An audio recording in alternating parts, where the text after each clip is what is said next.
The point of natural language translation is to enable the modern reader to hear the text the same way the ancient reader heard the text. Perfectly legitimate form of translation, but in order to accomplish that goal, you have to be pretty free with the text.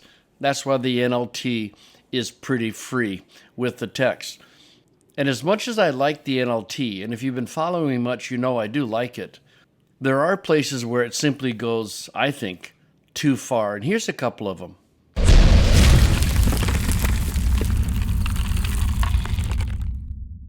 But let me stress again, I like the NLT. I read it as a running commentary of what some very smart people think the text means. That's great. But when it comes down to looking at the words and the historical meaning of the text, I think it's probably not the right translation to use. And here's a couple of examples. In the Lord's Prayer, we have, and don't lead us or bring us into temptation. But the NLT says, don't let us yield to temptation. Now, could it mean that? Well, out of respect for the NLT committee, I'd have to say, yes, it could mean that. I mean, it's a difficult passage. It's really hard to know exactly what Jesus is talking about, isn't it? And yet, nowhere in the semantic range of asphero do you find the idea of yielding. It's simply not in its semantic domain. And so I think this is one of those illustrations where the NLT has just gone too far. And the other example I came across is also in the Sermon on the Mount, and it's generally translated, and whoever compels you, mile 1, go with him 2. So whoever forces you to go 1 mile, go with them 2 miles.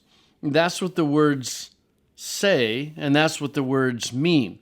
But look at the NLT.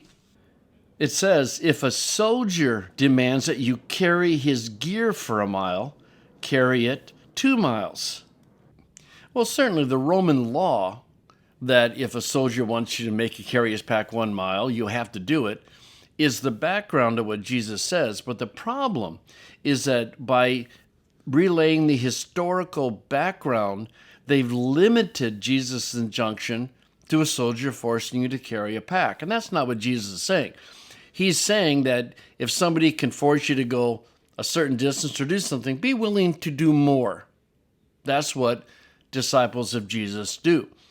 And so the NLT unnecessarily limits to a specific historical situation, and where Jesus' application, built on that historical situation, certainly encompasses more actions than what a soldier can do.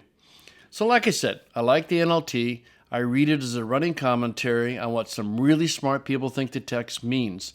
But because of the freedom they have to help the modern reader hear the text the way the ancient reader heard the text, it gives them a lot of flexibility, and you've got to be careful.